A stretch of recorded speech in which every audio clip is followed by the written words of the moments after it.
40 में 40 जब हम बोलते हैं तो काराकाट माइनस कैसे होगा। तो वहां की जनता सांसद नहीं मंत्री चुनने के लिए वोट करेगी। वहां से एनडीए प्रत्याशी आदरणीय उपेंद्र कुशवाहा जी को चुनाव जिताकर भेजना है। हमारे उपेंद्र कुशवाहा जी वहां चुनाव जीते थे, तो वहां डालमिया नगर का बड़ा मुद्दा है। हम यहां से एनडीए के उपेंद्र कुशवाहा जी को चुनाव जिताएंगे और वो मंत्री बनेंगे और उसके बाद ये काम होगा। आप कुशवाहा जी को चुनाव जिता करके भेजिए, इनको बड़ा आदमी भारतीय जनता पार्टी बनाएगी। काराकाट के क्षेत्र को लेकर के जो इनका कमिटमेंट है उसको पूरा करने में ये बहुत कारगर साबित हो। जो एसी के कमरे में पैदा हुए हैं उनको ये नहीं पता है कि जनता के बीच का संघर्ष और जनता की चीजों को पूरा करना कितना जरूरी होता है। बहुसंख्यक राजपूत, बहुसंख्यक उच्च वर्ग के लोग, बहुसंख्यक अति पिछड़ा और तमाम वर्गों का वोट एनडीए को मिल रहा है। बिहार के 40 लोकसभा सीट को लेकर लगातार एनडीए गठबंधन भारतीय जनता पार्टी दावा कर रही है कि इस बार 40 की 40 लोकसभा सीटों पर एनडीए गठबंधन की जीत होगी।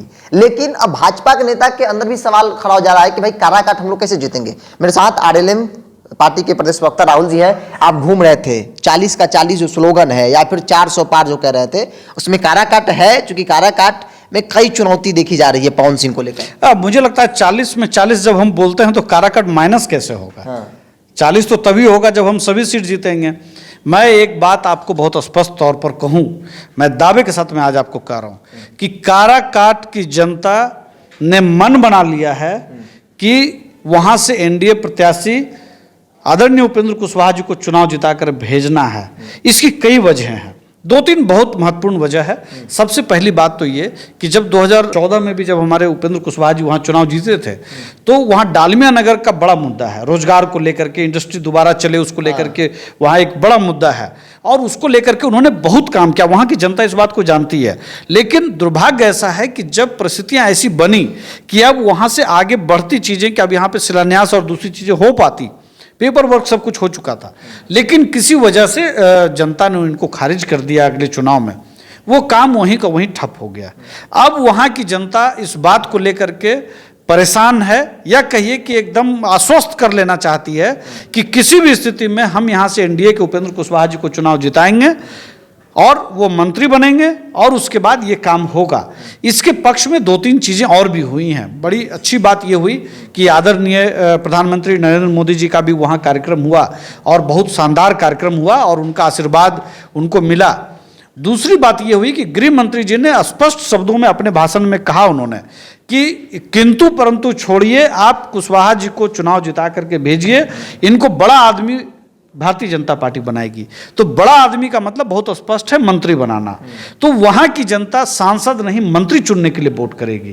तीसरी बात जो वहां बहुत महत्वपूर्ण है, जो मैं जिस पर मैं आपको ये दिलाना चाहता हूं, हमारे नेता उपेंद्र कुशवाहा जी ने एक कार्यक्रम में हजारों हजार की सभा में बहुत साफ शब्दों में कहा कि अगर डालमिया नगर क्षेत्र को दोबारा नहीं चला पाए, वहां इंडस्ट्री नहीं चल पाई, वहां से धुआं नहीं निकला, हजारों लोगों को वहां पर रोजगार नहीं मिला, शिलान्यास और उद्घाटन नहीं हुआ, तो ये उपेंद्र कुशवाहा दोबारा 2029 में आम जनता से वोट मांगने नहीं आएंगे। ये जो वादा है, ये जो भरोसा है लोगों का, ये बताता है कि उपेंद्र कुशवाहा जी अपने बात के पक्के हैं और इनको अमित शाह जी ने भी कहा है कि मंत्री बनाएंगे। इन सब चीज़ों को देखते हुए वहाँ बस अब एक ही बात चल पड़ा है, सांसद नहीं मंत्री चुनना है। और मैं समझता हूँ कि जब ये चीज़ें चल पड़ी हैं तो अब कोई टक्कर में नहीं है। अब जनता के दिमाग में बस जो चीज़ें हैं वो ये कि इस क्षेत्र से एक नेता जाएगा, सदन जाएगा, वो मंत्री बनेगा और डालमिया नगर को लेकर के, रोहतास जिला को लेकर के, औरंगाबाद जिला को लेकर के, काराकाट के क्षेत्र को लेकर के जो इनका कमिटमेंट है उसको पूरा करने में ये बहुत कारगर साबित होगा।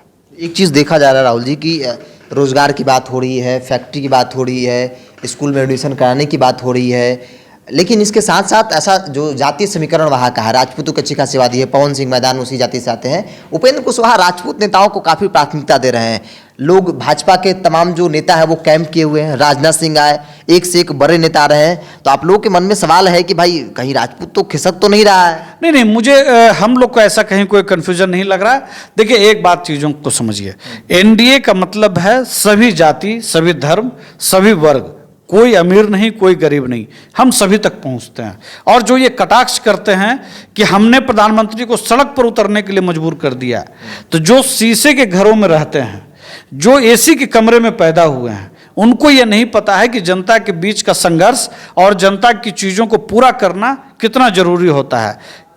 कम से कम मैं ये बात कह सकता हूं कि हमारे प्रधानमंत्री नरेंद्र मोदी जी हों, चाहे अमित शाह जी हों, चाहे राजनाथ जी हों, या और भी कोई, चाहे हमारे उपेंद्र कुशवाहा जी हों, जनता के सवालों पर लड़ते हैं, जनता के सवालों पर त्याग करते हैं, जनता के लिए संघर्ष करते हैं, तो उसको पूरा करने, जब उनको मौका मिलता है तो उसको पूरा करने का भी संकल्प लेकर के आगे चलते हैं। मैं ये बात इसलिए भी मैं कह सकता हूँ कि आज बिहार के अंदर जब उपेंद्र कुशवाहा जी को जब मौका मिला 14 से 19 के बीच में, उन्होंने केंद्रीय विद्यालय में 7 से 8 हजार बच्चों का नामांकन करवाया जो उनके क्षेत्र से आते थे।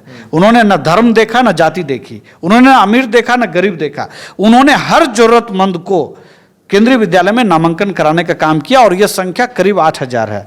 तो मैं समझता हूं कि जो अपने क्षेत्र से जुड़ा हुआ हो, अगर उसके लिए कोई व्यक्ति आ रहा हो प्रचार में या उनके लिए आशीर्वाद मांगने, वोट मांगने, तो मुझे लगता है उसको एक जाति के फ्रेम में बांधना ठीक नहीं होगा। वहाँ प्रेम कुमार भी जा रहे हैं, चंद्रवंशी समाज से आते हैं, वहाँ संतोष सिंह जी भी काम कर रहे हैं, वहाँ लवली आनंद जी भी जा रही हैं, वहाँ श्रवण कुमार जी भी जा रहे हैं, वहाँ कुर्मी हैं, वो नीतीश कुमार जी जा रहे हैं। तो सभी जातियों में अगर आप बांटते हैं तो ये कोई राजनीति बिहार के अच्छा नहीं है। मैं समझता हूँ कि बिहार का डेवलपमेंट सभी जातियों और धर्मों को लेकर के आगे चलने से होगा। और एनडीए का जो समीकरण है, चाहे वो चिराग पासवान जी को आप देख लें, चाहे जीतन राम मांझी जी को देखें, या उपेंद्र कुशवाहा जी को देखें, या नीतीश कुमार जी को देखें, कोई व्यक्ति ये नहीं कह सकता है कि आप उस पर सिर्फ एक जाति का आप ठप्पा लगा सकते हैं। मैं इसलिए भी ये बात मैं कह रहा हूँ, चिराग पासवान जी ने भी अपने उम्मीदवारों के चयन में बहुत सावधानी बरती इस बार। एनडीए ने, आप देखेंगे, अगर आप 40 सीट को अगर आप देखेंगे तो उन्होंने हर जाति वर्ग को, अति पिछड़ा समाज को सम्मान देने का काम उन्होंने किया। उन्होंने कुशवाहा समाज को भी सम्मान देने का काम किया, तो कुर्मी समाज को भी सम्मान देने का काम किया। उन्होंने पासवान समाज को अगर सम्मान दिया तो चंद्रवंशी समाज को भी सम्मान दिया। उन्होंने हर वर्ग को सम्मान दिया एनडीए ने। और मैं समझता हूं कि वहां की राजपूत जनता भी, जिसके बारे में एक कंफ्यूजन क्रिएट किया गया है, मैं समझता हूं कि वो प्रबुद्ध जाति है। देश के विकास में, संघर्ष में, आज़ादी में उनका एक बड़ा योगदान रहा है और वो ऐसी गलती, कोई ऐसी गलती नहीं करेंगे जिससे काराकाट की जनता को बड़ा नुकसान होगा।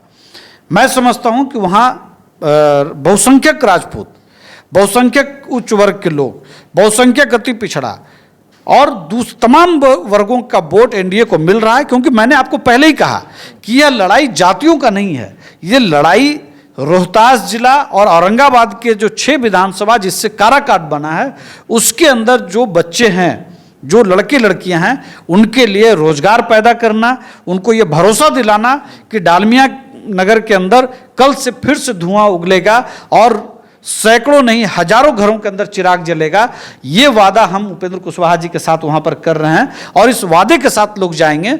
जातियों का फ्रेमवर्क वहां टूट जाएगा, ये मैं आपसे कमिटमेंट कर सकता हूं। उपेंद्र कुशवाहा ने अपने सभा में डालमिया नगर को लेकर बड़ा ऐलान किया, जिसकी चर्चा भी हो रही है। उन्होंने कहा कि अगर ये फिर से शुरू नहीं हुआ, लोगों को बड़े पैमाने पर रोजगार, नौकरी नहीं मिली, तो फिर अगली बार यानी कि 2029 में जब मुझे प्रत्याशी बनाया जाएगा तो आपसे वोट मांगने नहीं आएंगे। इसकी चर्चा खूब हो रही है। राहुल जी विगत कई दिनों से, या फिर कहेंगे कई हफ्ते से जो है वो काराकाट के अलग क्षेत्र में घूम रहे हैं और जो सवाल थे काराकाट को लेकर कि काराकाट क्या जीत पाएंगे, इन्होंने बारीकी से एक एक बिंदु बताया कि काराकाट की जनता न सिर्फ सांसद बल्कि एक मंत्री को चुन रही है। चूंकि अमित शाह ने भी मन से स्पष्ट तौर पर कहा कि आप जिताइए, हम इनको बड़ा आदमी बनाएंगे, भारतीय जनता पार्टी इनको बड़ा बनाएगी। मतलब अमित शाह ने बड़े मन से बहुत स्पष्ट शब्दों में कह दिया कि आप सांसद चुनिए, हम इनको मंत्री बनाएंगे। बहरहाल आपकी क्या राय है, आप अपनी राय को कमेंट्स बॉक्स में रखिए। अगर आप मेरे चैनल को यूट्यूब पर देख रहे हैं तो सब्सक्राइब कर लीजिए, फेसबुक पर देख रहे हैं तो पेज को लाइक और फॉलो कर लीजिए।